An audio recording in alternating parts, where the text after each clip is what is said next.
கர்த்தருடைய நாமத்துக்கு மகிமை கிருபை உண்டாவதாக. இப்பொழுது தேவனுடைய வார்த்தைக்கு ஆதாரமாய் பரிசுத்த வேதாகமத்திலிருந்து ஒரு வசனத்தை உங்களுக்காக வாசிக்கிறேன். ஜெபத்தோடு கவனியுங்கள். 1 சாமுவேலின் புஸ்தகம் 15ஆம் அதிகாரம் 35வது வசனம். 1 சாமுவேல் 15:35 வாசிக்கிறேன். ஜெபத்தோடு கவனிங்கள். சவுல் மரணமடையும் நாள் மட்டும் சாமுவேல் அப்புறம் அவனை கண்டு பேசவில்லை. இஸ்ரவேலின் மேல் சவுலை ராஜாவாக்கினதற்காக கர்த்தர் மனஸ்தாபப்பட்டது நிமித்தம் சாமுவேல் சவுலுக்காக துக்கிட்டு கொண்டு இருந்தான். கர்த்தர் நல்லவர், கர்த்தர் நல்லவர், கர்த்தர் நல்லவர். ஆண்டவருடைய நாமத்துக்கு மகிமையும் கிருபையும் தயவும் உண்டாவதாக. இங்கு சவுல் என்கிற ராஜாவை குறித்தும் சாமுவேல் என்கிற தீர்க்கதரிசியை குறித்தும் நாம் கவனிக்கிறோம். தேவனுடைய நாமத்துக்கு மகிமை கிருபை தயை உண்டாவதாக. இங்கு 2 பேருடைய ஜீவியத்தை பார்க்கிறோம். ஒரு மனுஷன் சவுல், மற்றொரு மனுஷன் சாமுவேல். சவுல் என்கிற மனுஷன் இஸ்ரவேல் தேசத்தின் முதல் ராஜாவாய் இருந்த மனுஷன். சாமுவேல் என்கிற மனுஷன் இஸ்ரவேலின் கடைசி நியாயாதிபதியாய் இருந்த மனுஷன். திரும்பவும் சொல்றேன், சவுல் என்கிறவர் இஸ்ரவேலின் முதல் ராஜாவாய் இருந்தவர். சாமுவேல் என்கிறவர் இஸ்ரவேலின் கடைசி நியாயாதிபதியாய் இருந்தவர். சாமுவேலோடு நியாயாதிபதியின் காலங்கள் முடிகிறது. அதன் பின்பு ராஜாக்களின் காலம் உண்டாகிறது. அதே சமயத்துல இங்கு சவுலை குறித்து சொல்லும் போது சவுல் மரணமடையும் நாள் மட்டும் என்று பார்க்கிறோம். சாமுவேலை குறித்து சொல்லும் போது கர்த்தர் நல்லவர், சாமுவேல் ஓசுதிரம் மனஸ்தாபப்பட்டு கொண்டு இருந்தான் என்று பார்க்கிறோம். இங்கு 2 பேரையுமே நீங்க நல்லா கவனிச்சு பார்த்தீங்கன்னா எதிரும் புதிருமான சம்பவங்களை அங்கு பார்க்கலாம். தேவனுடைய நாமத்துக்கு மகிமை உண்டாவதாக. இதுல என்ன ஆச்சரியம் என்று சொன்னால், சவுல் என்கிற மனுஷனை ராஜாவாய் அபிஷேகித்தது இந்த சாமுவேல். அப்படியானால் சவுலை விட சாமுவேல் மூத்த மனுஷன், வயதிலே முதிர்ந்த மனுஷன். இங்கு சவுல் சாமுவேலை விட வயது குறைவுள்ள மனுஷன். சோதரம் தேவனுக்கு மகிமை உண்டாவதாக. ஆனா அந்த சாமுவேல் ஊழியத்தில் இருக்கும் போது சவுலை குறித்த மரண செய்தி சாமுவேலுக்கு வருகிறது. சவுல் இன்னும் சாகவே இல்லை. சாவதற்கு முன்பாகவே அவனுடைய மரண செய்தி சாமுவேலுக்கு வருது. அந்த வசனத்திலிருந்து சவுல் மரணமடையும் நாள் மட்டும் சாமுவேல் அப்புறம் அவனை கண்டு பேசவில்லை என்று. இங்கு நன்றாய் கவனிக்க வேண்டும்.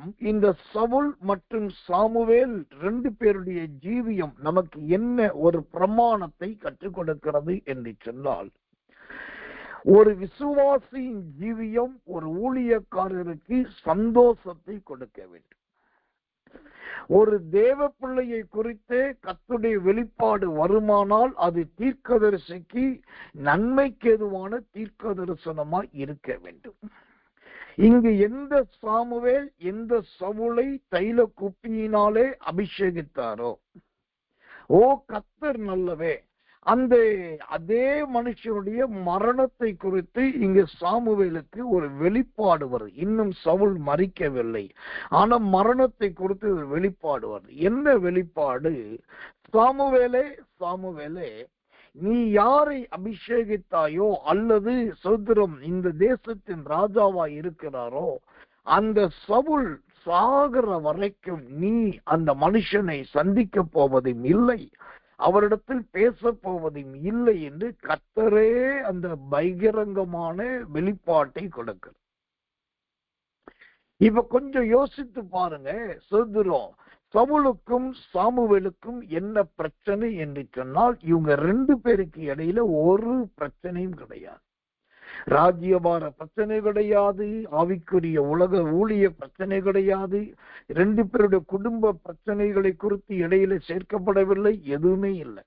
ஆனாலும் கர்த்தர் சொல்லிட்டார், சாமுவேலே, சவுலை நீ இனி சந்திக்க போவது இல்லை, நீ மரிக்கிற வரைக்கும் சவுலை காண மாட்டாய். இப்போ இந்த வார்த்தை எப்படி இருக்கும் என்பதை கொஞ்சம் யோசியுங்கள். இந்த சம்பவம் எப்படி நடந்திருக்கும் என்பதை கவனியுங்கள். கர்த்தருடைய நாமத்துக்கு மகிமை, கிருபை, தயை உண்டாவதாக. கர்த்தர் நல்லவர், கர்த்தர் நல்லவர், கர்த்தர் நல்லவர். எனக்கன்பான தேவ பிள்ளைகளே, இந்த சத்தியம் நமக்கு மிக முக்கியமான ஒரு வெளிப்பாட்டை கொடுக்கிறது. அது என்ன வெளிப்பாடு? அதே வசனம் அந்த 1 சாமுவேல் 15:35 சொல்லுகிறது, ஓ சுத்திரம், இஸ்ரவேலின் மேல் சவுலை ராஜாவாக்கினதற்காக கர்த்தர் மனஸ்தாபப்பட்டதின் நிமித்தம். இப்போ இந்த வசனத்தை நான் சொல்றத நீங்க பிரசங்கமா கேட்காம, நான் பேசிக்கொண்டிருக்கிற இந்த வசனத்தை பைபிளை திறந்து கொஞ்சம் சூத்திர கையில எடுத்து கண்ணால பாருங்க. நான் சொல்றத கீழ்ப்படிந்து பைபிளை திறங்க. 1 சாமுவேல் 15வது அதிகாரத்தை எடுங்க, கடைசி வசனம் 35 வசனத்தை எடுங்க.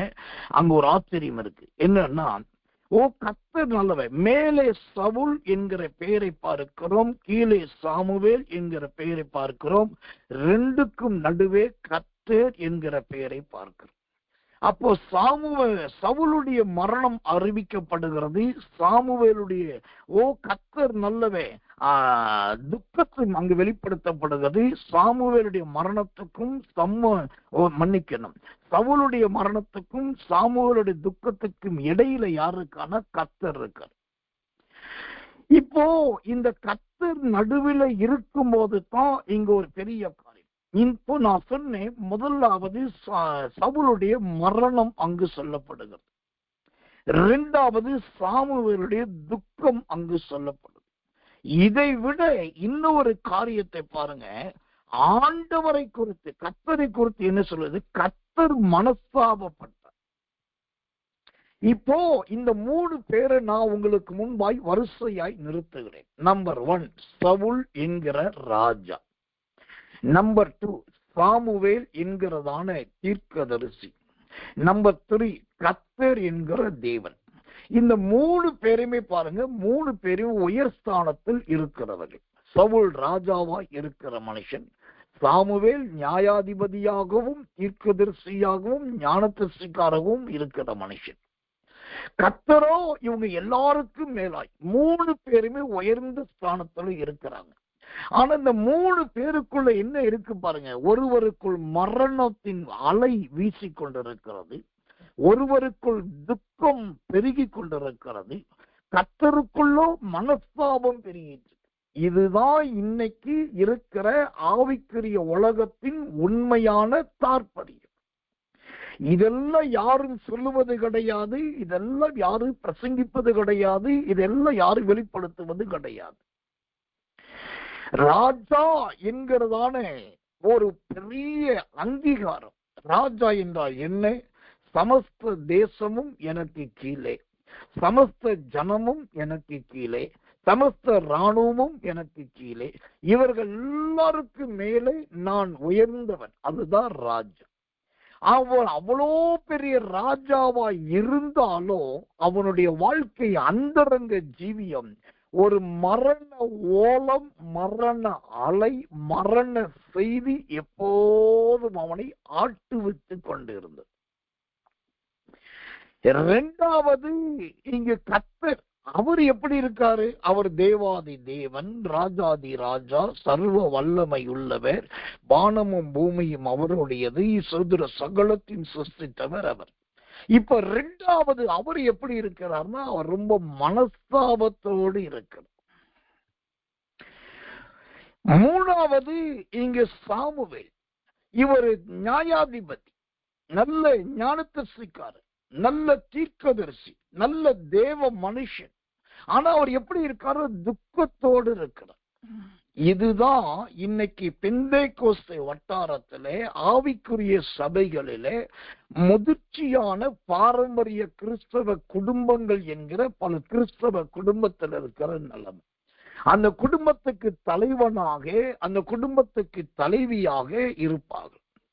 அவங்க வண்டியை இழுத்து குடும்பத்தை நடத்தி அங்க வர்றவங்களை எல்லாரையும் பராமரிச்சு எல்லாம் பண்ணும்போது திடீரென்று சொல்லி அவர்களுக்குள் ஒரு விதமான விரக்தி வந்துவிடும், அல்லது ஒரு பலவீனம் வந்துடும். அப்போ அவங்க சொல்லுவாங்க, நான் சீக்கிரம் செத்து போவேன் நினைக்கிறேன், இப்படியே இருந்தா நான் ரொம்ப நாளைக்கு உயிரோடு இருக்க மாட்டேன், நீங்க வேணா பாருங்க, நான் செத்தாதான் என்னோட அருமை உங்களுக்கு தெரிய போகுது, ஏன்னா நான் இருக்கிற வரைக்கும் உங்களுக்கு ஒரு பிரச்சனை கிடையாது, நான் செத்த பிறகுதான் நீங்க அல்லோகலப்பட போறீங்கன்னு சொல்லுவாங்க. இது சோத்திரம் யார் சொல்லுவாங்கன்னா, மதீனமானவர்கள் சொல்ல மாட்டாங்க, அறிவற்றவர்கள் சொல்ல மாட்டாங்க, அந்த வீட்டில பிரயோஜனமற்று இருக்காங்க அவங்க சொல்ல மாட்டாங்க. ஆனா அந்த வீட்டிலேயே முன்னணியில் இருக்கிற, முதன்மையாயிருக்கிற, மேன்மையாயிருக்கிற குடும்ப தலைவனாகவோ தலைவியாகவோ எல்லாருக்கும் யார் அந்த வீட்டில் நிழலாயிருக்கிறாங்களோ அவங்கதான் இந்த மரணத்தை குறித்த புலம்பல். சரி, தங்கச்சியையும் தம்பியையும் புருஷனையும் மகனையும் போதகரையும் எல்லாரும் கூப்பிட்டு வச்சு இந்த மரணத்தை குறித்து பேச முடியாவிட்டாலும் பல நேரத்துல தேவ சமூகத்துல உட்கார்ந்து இவர்களாகவே ஆண்டுவிட்ட சவப்பெட்டியை தயாரிப்பாங்க. இவங்க தயாரிக்கிற சவப்பெட்டி எப்படிப்பட்டது தெரியுமா? ஆண்டவரே உமக்கு ஸ்தோத்திரம், நீர் என்னை ரட்சித்தீர் ஸ்தோத்திரம், மனம் திரும்புதலை கொடுத்தீர் ஸ்தோத்திரம், உமக்குள் வந்துவிட்டு ஸ்தோத்திரம், இதுவரைக்கும் உமக்காக வாழ்ந்துட்ட ஸ்தோத்திரம் ஆண்டவரே, என்னால இன்னும் சகிக்க முடியல, என்னால இன்னும் தாங்க முடியல, இனிமே நான் பெருசா ஒண்ணும் பண்ண போறதில்ல, நான் நோய்வாய் வர்றதுக்கு முன்னாடி, பேய் பிசாசு என்னை துறத்துக்கு முன்னாடி, நான் படுத்த படுக்கை ஆகிறதுக்கு முன்னாடி நீரே என்னை எடுத்துக்கொள்ளும், நீரே என்னை அழைத்துக் கொள்ளும் என்று மற்றவர்கள்ட்ட சொல்ல முடியாத சில தேவனிடத்தில் சொல்லி வார்த்தை என்னும் சவப்பெட்டியை கட்டி கொண்டிருக்கிறார். நான் என்ன கேட்கிறேன்னா, அப்புறம் எதுக்கு உங்களுக்கு தலைமைத்துவம், அப்புறம் ஏன் உங்களுக்கு ராஜ பதவி, அப்புறம் ஏன் அந்த குடும்பத்துல ஆண்டவர் உங்களை மேன்மையா வைக்கணும், அப்புறம் ஏன் தேவன் உங்களை நம்பி ஒரு குடும்பத்தை, ஒரு கூட்டத்தை, ஒரு சகோதர சகோதரிகளை, ஒரு பிள்ளைகளை அல்லது உறவுகளை, ஒரு சபை ஏன் வைக்கணும்? இவ்வளவு பொறுப்பு மிகுந்தவர்களாய் கர்த்தர் உங்களை வச்சிருக்கும் போது நீங்க எந்த நேரத்திலும் இந்த சாவை குறித்த, மரணத்தை குறித்த ஒரு எண்ணமும் சிந்தையும் உங்களுக்குள் இருக்கும் என்று சொன்னால், தேவன் கொடுத்த அந்த ராஜ அபிஷேகத்தை நீங்கள் உதாசீனப்படுத்துகிறீர்கள் என்று அர்த்தம். உங்களுக்குள் இருக்கிற அபிஷேகம் சாதாரணமானது அல்ல, அது தேவனால் கொடுக்கப்படுகிற ராஜ அபிஷேகம். அதை முதலாவது நீங்கள் நன்றாய் தெரிந்து கொள்ள வேண்டும். கர்த்தருக்கு மகிமை உண்டாவதாக. அந்த ராஜ அபிஷேகம், கர்த்தர் நல்லவே ராஜ தயை உங்களில் இருக்கிறது என்று சொன்னால், எந்த நிலைமை வந்தாலும் நீங்கள் சாவை குறித்து, மரணத்தை குறித்து உங்களுக்கு உள்ளே நீங்களாகவோ அல்லது மற்றவரிடத்தில் சொல்லி காண்பிப்பதோ கூடவே கூடாது. தேவனுக்கு மகிமை, கிருபை, தயை உண்டாவதாக. அப்போ கர்த்தர் நல்லவே. இந்த ராஜ மேன்மை சிலருடைய வாழ்க்கையில எப்படி இருக்கு தெரியுமா? ஆண்டவர் கொடுத்த ராஜ அங்கீகாரம், ஆண்டவர் கொடுத்த ராஜ மேன்மை, ஆண்டவர் கொடுத்த ராஜ உரிமை எப்படி இருக்குன்னா, அதற்கு அருமையான ஒரு வசனத்தை காண்பிக்கிறேன். தானியேலின் புஸ்தகம் 5ஆம் அதிகாரம் 5ஆம் வசனம். தானியேல் 5:5. அந்நேரத்திலே மனுஷ கைவிரல்கள் தோன்றி விளக்குக்கு எதிராக ராஜ அரண்மனையின் சாந்து பூசப்பட்ட சுவரிலே. இங்கு ஒரு சுவற்றை பார்க்கிறோம். இது நன்றாய் சிமெண்ட் பூசப்பட்ட, கலவை பூசப்பட்டது அல்ல, சாந்து பூசப்பட்ட ஒரு சுவர். எப்படி ஒரு ராஜ அரண்மனையிலே ஒரு சாந்து பூசப்பட்ட சாதாரண சுவர் அங்கு காணப்பட்டதோ, கர்த்தர் நேபுகாத்நேச்சார் ராஜாவின் காலத்திலே இன்னைக்கு நிறைய பேருடைய ஆவி, நிறைய பேருடைய இருதயம் சாந்து பூசப்பட்டதாகத்தான் இருக்கிறது. சாந்து பூசப்பட்டது என்றால் என்ன? தொட்டால் பொல பொல பொல பொல பொல என்று கொட்டக்கூடியது, தட்டினால் மொட மொட மொட என்று அப்படி விழுந்து விடக்கூடியது. கர்த்தர் ரொம்ப உறுதியற்ற ஒரு தன்மை, ரொம்ப சோத்திரம் எல்லாவற்றையும் பிடித்துக் கொள்ளுகிற தன்மை இல்லாதது. அதுதான் சாந்து பூசப்பட்ட அனுபவம். ஆனால் ஒரு நல்ல சுவர் என்று சொன்னா அந்த சுவற்றில 3 இருக்கணும். ஒன்னு சாந்து இருக்கணும், 2வது நில கீழ் இருக்கணும், 3வது செங்கல் இருக்கணும். இந்த செங்கலும் நிலக்கீழும் சாந்தும் 3ம் சேர்ந்து இருந்தால்தான் அது உறுதியான மதில் சுவர். அப்போ இந்த செங்கல் நிலக்கீழ் சாந்து எதை குறிக்கிறது?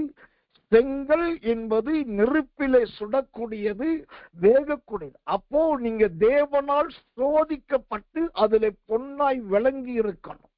2வது நில கீழ், அது எதை குறிக்கிறது? அது வெயிலிலே உருகக்கூடியது. ஸ்தோத்திரம், அது நல்ல உறுதியாய் ஒன்றோடு ஒன்று கவரக்கூடியது. நில கீழ், அதுதான் தார். இந்த தாரை ஊற்றினால் கத்தனை உள்ளே இருக்கிற கல்லு மண்ணு வெளியே எடுத்துட முடியாது. அப்ப இந்த நிலக்கீழ் என்பது அசைக்க முடியாத விசுவாசத்தை காண்பிக்கிறது. 3வது தான் சாந்து. இந்த சாந்து என்பது எதை குறிக்கிறதுனா பரிசுத்தாவின் அபிஷேகத்தை குறிக்கிறது. இந்த செங்கல் என்கிற சோதனையிலே நிலைத்து நிற்கிற உறுதி. நில கீழ் என்கிறதான விசுவாசத்திலே அஸ்திவாரம். அந்த சாந்து என்கிற சத்திய வசனம். இந்த சாந்து என்பது சத்திய வசனத்தை குறிக்கிறது. இந்த 3ம் கலந்த சுவரா இருந்தாக்கா நீங்க பொலன்னு கொட்ட மாட்டீங்க. இங்கு எனக்கன்பான தேவ பிள்ளைகளே, கர்த்தர் நல்லவர், கர்த்தர் நல்லவர். தானியேலின் நாட்களில் அங்கிருந்த ராஜ அரண்மனை சுவர் கூட ஒரு சாந்து பூசப்பட்டதா இருந்து. சிலருக்கு சத்தியத்தை கேட்க விருப்பம், பிரசங்கத்தை கேட்க விருப்பம், உபதேசத்தை கேட்க விருப்பம். ஆனா சத்தியத்துல கட்டப்படுறாங்களா? கிடையாது. ஜீவியம் மாறுதா? கிடையாது. சுபாவம் மாறுதா? கிடையாது. கெட்ட வார்த்தை மாறுதா? கிடையாது. ஆனாலும் சத்தியத்தை கேட்பாங்க. அந்த ஊழியக்கார் பிரசங்கம், இந்த ஊழியக்கார் பிரசங்கம், அந்த ஊழியத்தில் இருக்கிற செய்தி, இந்த ஊழியத்திற்கு எல்லாம் கேட்பாங்க. என்னையா மாற்றம்? உள்ள செங்கல் இருக்கா? இல்ல. நில கீழ் இருக்கா? இல்ல. ஆனா வெறும் சத்தியத்தை கேட்கிறோம். இந்த சவுலுடைய ஜீவியம் சத்தியத்தை கேட்கிற ஜீவியமா இருந்தது. சாமுவேல் என்ன சொன்னாலும் சவுல் கேட்பார். சாமுவேல் ஒரு நாள் சவுலை பார்த்து சொன்னார், சவுலே, உன் வேலைக்காரன் முன்னாடி போச்சல் அப்படின்னு சொன்ன உடனே குடு ஓடி, வேலைக்காரா நீ போ, முன்னாடி போ, ஐயா சொல்லிட்டாரு அப்படின்னு சொன்ன உடனே அவன் சொன்ன உடனே சவுல் அதே செய்தா உடனே வேலைக்காரன் போயிட்டான். இன்னொரு நாள் கர்த்தர் சொல்றாரு, கர்த்தருடைய ராஜாவை அபிஷேகம் பண்ணிருக்காரு, நீ சொத்துறோம், நீ ஆயத்தப்படும் சொல்ல மறுநாள் காலையில உடனே கீழ்ப்படிஞ்சு அப்படி ஆயத்தம் ஆயிட்டான். அப்புறம் கர்த்தர் நல்லவர், ஸ்தோத்திரம், நீ 7 நாள் காத்திரு என்று சொல்லும் போது அங்க காத்திருக்கிறோம். இப்போ சத்தியத்தை கேட்கிற மனுஷன் சவுல். ஆனா உள்ளே செங்கல் என்கிறதானே அந்த உருவாக்கப்படுகிற சோதனையில் நிலைத்து நிற்கிற அனுபவம் சவுல்கிட்ட கிடையாது. அதனாலதான் அவன் ஜீவியத்துல மரண அலை வீசுது. இந்த செய்தியை கேட்கிற தேவ பிள்ளைகளே, இருதயத்துக்கு இதமான சத்தியத்தையோ இப்ப சொல்லப்படுகிற இப்படிப்பட்ட ஆழமான உபதேசத்தையோ நீங்க கேட்பது தவறு கிடையாது. ஆனா அந்த சத்தியத்தின்படி உங்க ஜீவியம் உள்ளே ஒரு செங்க கல்லு வைக்கணும். அது நெருப்பில சுடப்பட்ட செங்க கல்லா இருக்கணும். அதுல இருந்து எடுக்கப்பட்ட செங்க கல்லா இருக்கணும். அதுக்கப்புறம் அதுக்கு மேல நிலக்கீழ் என்கிற தார் ஊற்றி அந்த செங்கல் உடையாத அளவுக்கு ஸ்ட்ராங் ஆகணும். அதுக்கு மேலதான் சாந்து. இன்றைக்கு நிறைய பேருடைய குடும்பம் இந்த 1 சாமுவேல் 15:35 சொல்லப்பட்ட ராஜாவை போல இருக்கிறாங்க. ஊருக்கே தெரியும், இவங்கதான் அவங்க தலைமை, இவங்கதான் அவங்க மேன்மை, இவங்கதான் அவங்க முக்கியத்துவம். ஆனா தனியா உட்காந்து பேசுனா அவங்க சொல்றாங்க, நான் ஏன் தான் வாழ்றேன்னு தெரியல, நான் ஏன் தான் உயிரோடு இருக்கிறேன்னு தெரியல, நான் யாருக்கெல்லாம் என்னென்னமோ பண்ணேன், எல்லாருமே என்னை ஏமாத்திட்டாங்க, எல்லாருமே எனக்கு விரோதமா மாறிட்டாங்க, இப்ப என்னை யாருமே மதிக்கிறது கிடையாது, என் வயசுக்கு மரியாதை கூட கொடுக்கறது கிடையாது, இனி போக போக தெரு நாய போல நான் மாறிடுவேன்னு நினைக்கிறேன், அதுக்கு முன்னாடி நான் செத்து போனா நல்லா இருக்கும், அன்பான மரியாதையோடு மறித்தா நல்லா இருக்குன்னு சொல்லி ஏதோ புலம்பலுக்குள் போகிறான். இதுக்கு பேர் சவுலின் ஆவி என்று அர்த்தம். அன்பு தேவ பிள்ளைகளை, சவுலின் ஆவிக்கு இடம் கொடுக்காதீங்க.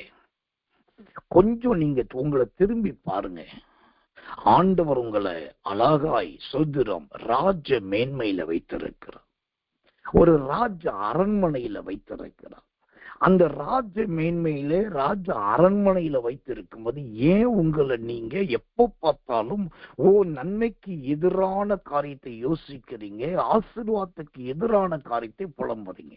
தேவனுடைய ஊழியக்காரனாக நான் சொல்றேன், உங்களுக்குள் இருக்கிற அந்த மரணத்தின் ஆவியும் சவுலுடைய ஆவியும் தனக்குத்தானே புலம்புகிற ஆவியும் நசரேயனாகிய இயேசுவின் நாமத்தில் இன்றைக்கு உங்களை விட்டு வெளியேறுவதாக. நசரேயனாகிய இயேசுவின் நாமத்தில் இன்றைக்கே உங்கள் ஆவியும் ஆத்துமாவும் சரீரமும் விடுதலையாவதாக. நசரேயனாகிய இயேசுவின் நாமத்தில் அந்த ராஜ அபிஷேகமும் ராஜ மேன்மையும் உங்களில் காக்கப்படுவதாக. கர்த்தர் உங்களை கரம் பிடித்து நடத்துவாராக.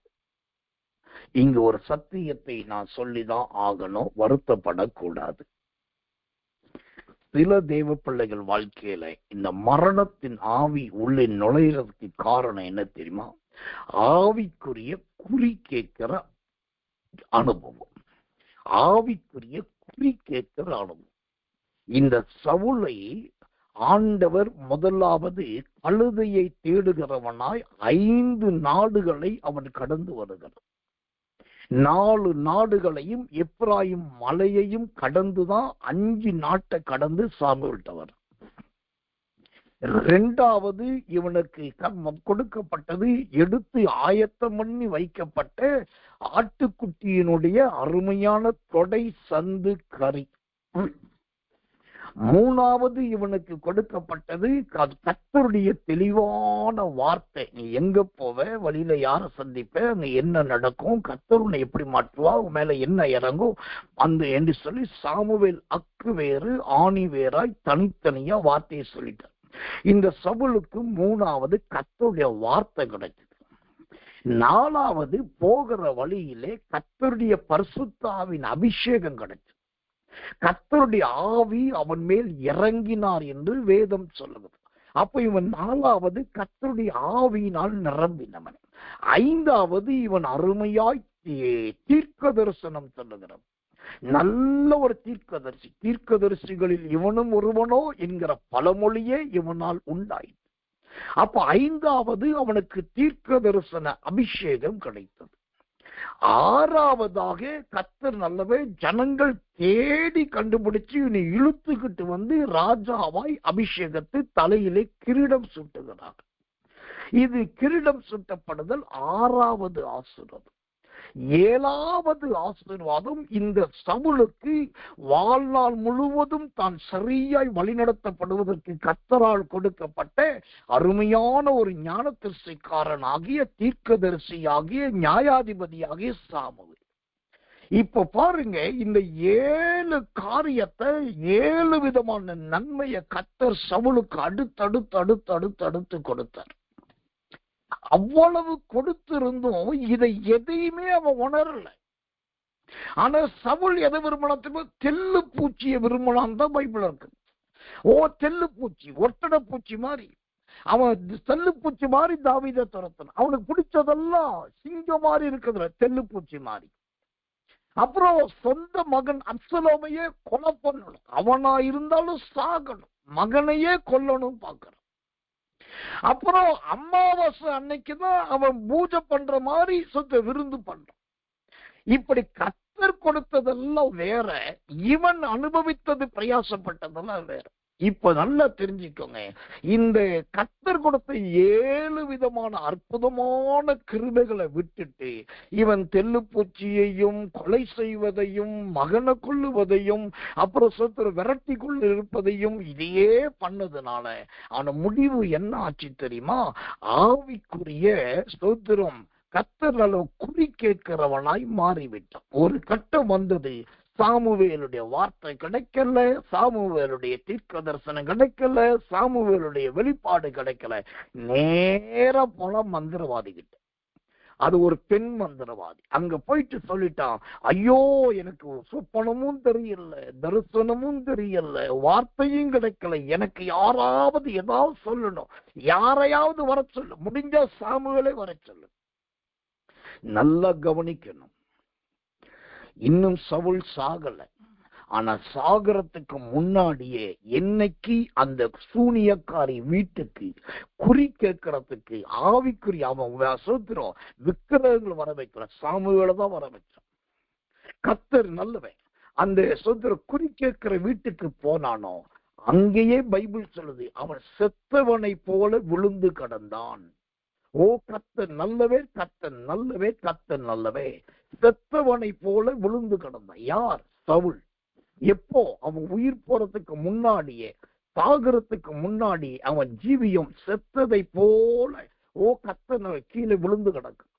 எனக்கன்பான தேவ பிள்ளைகளே, இது எவ்வளவு அகோரம். இன்னைக்கு கர்த்தர் சொல்லுகிறார், உங்களுக்குள் ஆவியானவர் இருக்க, உங்களுக்குள் அபிஷேகம் இருக்க, உங்களுக்குள் சத்தியம் இருக்க, உங்களுக்கென்று ஒரு ஆசாரியன், உங்களுக்கென்று ஒரு லேவியன், உங்களுக்கு ஒரு மேய்ப்பன் வச்சிருக்க, அதெல்லாம் விட்டுட்டு நீங்க ஏன் திருட்டுத்தனமா ராத்திரி நேரத்துல சூனியக்காரி வீட்டுக்கு சவுல் போன மாதிரி காரணம் இல்லாத ஏதோ குறி கேட்க போறீங்க? ஏன் சொத்திர தேவன் அனுமதிக்காத இடத்துல போய் எனக்கு வெளிப்பாடு வராதா, சொப்பனம் வராதா, தரிசனம் வராதான்னு ஏன் இருக்கீங்க? உங்களுக்குள் இருந்த அபிஷேகம் எங்கே? உங்களுக்குள் இருந்த தரிசனம் எங்கே? உங்களுக்கு கர்த்தர் கொடுத்த தீர்க்க தரிசனம் எங்கே? என்னைக்கு இவன் அந்த சோத்திரம் தேவனுடைய பாதத்தில் விழுவதையும் தேவ மனுஷனுக்கு பயந்து நடக்கிறதை விட்டுட்டு சோத்திரம் சொப்பனத்தை தேடி தரிசனத்தை தேடினானோ அதை வச்சு ஒரு சூனிய காட்சி போனான், அன்னைக்கே அவனுக்கு மரணத்தின் அங்கீகாரம் கொடுக்கப்பட்டு விட்டது. தயவு செய்து சொல்றேன், அப்போ ஊழியக்காட்டை ஜெபிக்கிறது தப்பா? ஊழியக்காட்டை சித்தம் கேட்கிறது தப்பானா? தப்பே கிடையாது. ஆனா உண்மை என்னன்னா, தேவனுடைய சத்தத்தை கேட்கறதுக்கு ஒரு மெய்ப்பனை, ஒரு ஆசாரியனை, ஒரு ஊழியக்காரனை நாடலாம். ஆனா உங்களுடைய தேவைக்காக ஊழியக்காரனையே ஜோசியக்காரனாய் மாற்றிவிடக்கூடாது. உங்களுடைய அவசரத்துக்காக போதகனையே சூனியக்காரனாய் மாற்றிவிடக்கூடாது. அதை தேவன் அனுமதிப்பதே கிடையாது. என்ன நடந்தாலும் சரி, முத்திரையாய் பெற்ற அபிஷேகம் உங்க மீது இருக்குது. நீங்க எந்த ஜாதிக்காரங்களா இருங்க, எந்த மொழிக்காரங்களா இருங்க, என்ன படிப்பு படிச்சவங்களா இருங்க, படிக்காதவங்களா இருங்க, எந்த தேசத்துக்காரங்களா இருங்க, எந்த கிராமத்துக்காரங்களா இருங்க, நீங்க ஆண்டவருக்குள் வந்துட்டீங்க அப்படின்னாலே உங்க மேல கர்த்தர் ஒரு நல்ல அபிஷேகத்தை வச்சிட்டார். அது ராஜ அபிஷேகம், ராஜ தயை. அத சாந்து பூசப்பட்ட சுவரா மேலாப்புல வைக்காதீங்க. அதற்குள்ள நல்ல செங்கக்கல்லு வைக்கப்பட்ட நெருப்பில் சுட்ட செங்கல்லா வைக்க பாருங்க. அதுக்கு மேல தார் என்கிற கீழே நல்லா பூசுங்க. அதுக்கப்புறம் மேல சாந்து பூசப்படட்டும். அப்படிப்பட்ட ஒரு நல்ல முப்பரி நூலா நீங்க இருந்தீங்கன்னாக்கா எந்த மரண போராட்டமும், மரணத்தின் எண்ணமும், மரணத்தின் சிந்தையும் உங்களுக்குள் வரவே வர. கடைசியா ஒரு வார்த்தையை நான் சொல்லி முடிக்கிறேன். நம்ம ஊழியத்துல, நம்ம இயேசுவின் வல்லமை ஊழியத்துல நிறைய முறை செத்து இருக்கணும் அப்படின்னா அதுக்கு ஒருத்தர் ஆயத்தமா இருக்காரு. யாருன்னா இப்ப பேசிட்டு இருக்க எஸ்எஸ்கே சாமி. நான் தான் பல முறை செத்து போயிருக்கோம். எத்தனையோ சம்பவங்கள், எவ்வளவோ பயங்கரங்கள், என்னென்னமோ நடந்தது. பிழைக்கவே கூடாது என்று சில திட்டமும் போட்டார்கள், பிழைக்க மாட்டான் என்று சவாலும் இட்டார்கள். பிழைத்திருப்பதில் பிரயோஜனமே இல்லை என்று நானும் நினைத்து விட்டேன், முடிவெடுத்து விட்டேன். ஆனாலும் பாருங்க, ஆண்டவர் அந்த மரணத்துக்கு விடலை. இன்னைக்கு அநேகரை உயிர்ப்பிக்கிற சத்தியத்தை போதிக்கிறவனாய் மாற்றியிருக்கிறார். சாகணும்னா இன்னைக்கு குறைஞ்சது 150 முறைக்கு அதிகமா நான் செத்து இருக்கணும். ஆனா தேவன் விடலையே. எந்த விதமான பக்கபலம் இல்லாத எனக்கே கர்த்தர் ஜீவனை கொடுத்து இன்னைக்கு ஒரு தகப்பனாய், ஒரு மெய்ப்பனாய், ஒரு ஆசாரியனாய், ஒரு போதகனாய், ஒரு தீர்க்கதரிசியாய், அநேகர் அபிஷேகிக்கிறவனாய் கர்த்தர் வைத்திருக்கிறார் என்று சொன்னார். நீங்க ஏன் இருதயம் உடைஞ்சு போறீங்க? நீங்க ஏன் மனம் பதறி போறீங்க? உங்களுக்கென்று தேவன் சோத்திரம் பிள்ளைகளை கொடுக்கலையா? உங்களுக்கென்று படைபலத்தை கொடுக்கலையா? உங்களுக்கென்று காவலாளிகளை கொடுக்கலையா? உங்களுக்கென்று அரண்மனையை கொடுக்கலையா? உங்களுக்கென்று அதிகாரத்தை, உரிமையை கொடுக்கலையா? உங்களுக்கு நீங்க சொல்றதை செய்வதற்கான ஆட்களை கொடுக்கலையா? எல்லாமே சவுலுக்கு கொடுக்கப்பட்டதை போல உங்களுக்கும் கொடுத்திருக்கிறார். அப்போ கர்த்தர் நல்லவன். இங்க மிகப்பெரிய ஒரு பிளவு.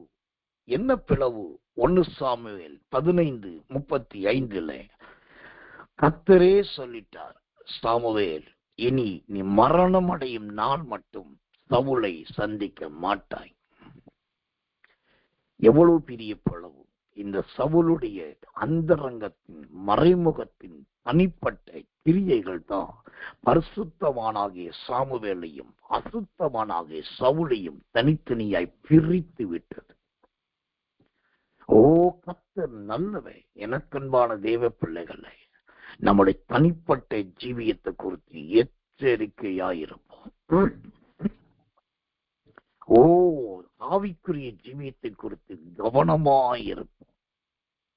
கூடுமான வரைக்கும் நாம் தேவையில்லாத பாதாளத்துக்கும், மரணத்துக்கும், சங்காரத்துக்கும், சாவுக்கும் இடம் கொடாதபடி பாதாளத்தையும், மரணத்தையும், சாவையும் ஜெயித்தவராம் அந்த இயேசுவை நோக்கி பார்ப்போம். நீங்க 3 பேரை பார்க்கிறோம்.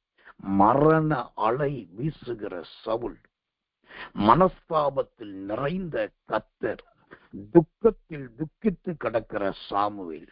இன்னைக்கு சவுலை குறித்து கர்த்தர் பேசி இருக்கிறார். கர்த்தர் எனக்கு ஜீவனை கொடுத்து தேவனுடைய வருகை தாமதித்து நாளைக்கு நமக்கு இந்த தினந்தோறும் ஆராதனை நடக்குமானால், கர்த்தரனை அனுமதித்தால் அந்த கர்த்தருடைய மனஸ்தாபத்தை குறித்து நாளைக்கு நாம் பார்க்க போகிறோம். அதற்கடுத்து தொடர்ந்து கர்த்தருடைய கிருபையினால் நாம் சாமுவேலுடைய துக்கத்தை குறித்து பார்க்க போகிறோம். தேவன் அனுமதிக்கும் முதலில் கேட்க போகிறோம். இன்னைக்கு நம்மை சீர்படுத்த வேண்டிய ஒரு நேரத்துக்குள் வந்திருக்கிறோம். நான் சொல்லிடலாம், கர்த்தர் சொல்லுகிறார், டம்பல பந்தி ஹந்தர பௌது ரகதினித்தி, நீ கீழாகாமல் மேலாவாய். கர்த்தர் சொல்லுகிறார், இப்பொழுதே உன் களஞ்சியங்கள் நிரம்புகிறது. கர்த்தர் சொல்லுகிறார், நீ புறப்பட்டு போ, உனக்கு எல்லாமே வழியில் நடந்துகிட்டு இருக்கும். சாமுவேல் சொன்னபடி சவுலுக்கு நடந்தது போல உனக்கும் நடக்கும் என்று நான் குறிக்கார சொல்றது மாதிரி, கோடாங்கி அடிக்கிற மாதிரி ஏதோ வார்த்தையினால சொல்லி உங்களை உற்சாகப்படுத்திடலாம். ஆனா நான் அந்த ஆவிக்கு இடம் கொடுக்க விரும்பவில்லை. ஓ, கர்த்தருடைய வார்த்தையை சொல்லுகிறேன், தயவு செய்து எதிரானதை பேசுகிறதை நிறுத்துங்கள். பேசுறதுக்கு ஆளே இல்லாத போது தேவ சமூகத்தில் உட்கார்ந்து புலம்பாதீர்கள். உங்களை கர்த்தர் வைத்திருக்கிறது ராஜ அபிஷேகம். உங்களை கர்த்தர் வைத்திருக்கிறது ராஜ அரண்மனைகள். கர்த்தர் உங்களை வைத்திருப்பது நல்ல வேலையாட்களுக்கு மத்தியில். கர்த்தர் உங்களை வைத்திருப்பது நல்ல உறவுகளுக்கும் சொந்தங்களுக்கும் மத்தியில். கர்த்தர் உங்களை வைத்திருப்பது நல்ல அபிஷேகத்தை கொடுத்து வைத்திருக்கிறார். கர்த்தர் உங்களை வைத்திருப்பது நல்ல செல்வத்தை கொடுத்து வைத்திருக்கிறார். கர்த்தர் உங்களை வைத்திருப்பது நல்ல ஆரோக்கியமாய் வைத்திருக்கிறார். இதெல்லாம் கர்த்தர் கொடுத்திருக்க. இந்த 7 நன்மைகளை கர்த்தர் சவுலுக்கு கொடுத்தாரே, அதே 7 நன்மைகள் உங்களுக்கும் உண்டு. இந்த நன்மைகளை நினைத்து பாருங்க. அதுக்கு ஆண்டவருக்கு நன்றி சொல்லுங்க. அது நல்லா சொல்லி ஸ்தோத்திரம் பண்ணி ஸ்தோத்திரம் பண்ணி ஸ்தோத்திரம் பண்ணி ஸ்தோத்திரம் பண்ணி கர்த்தரை துதிங்க.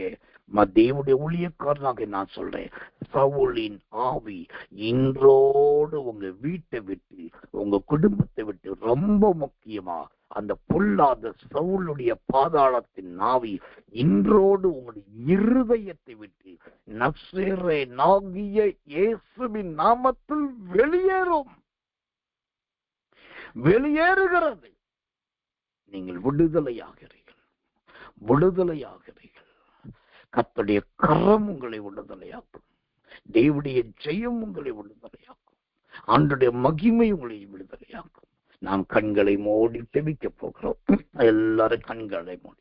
ஆண்டவரே, இந்த 1 சாமுவேல் 15:35 ஆண்டவரே, நீ சொன்ன 3 பேரிலே இன்றைக்கு சவுலை குறித்து எங்களுக்கு ஒரு வித்தியாசமான எங்கள் ஜீவியத்திலே நாங்கள் அந்தரங்கத்தில் பண்ணுகிற புலம்பல், மறைவிடத்தில் பண்ணுகிற அறிக்கைகள் இன்றைக்கு வெளியரங்கமாய் சொல்லிவிட்டு இனி நாங்கள் அப்படி செய்ய மாட்டோம். ஆண்டவரே, நீர் எங்களுக்கு ராஜ்ய அபிஷேகத்தை கொடுத்திருக்கிறீர், தைல கொம்பின் அபிஷேகத்தை கொடுத்திருக்கிறீர், தைல குப்பியின் அபிஷேகத்தை கொடுத்திருக்கிறீர்.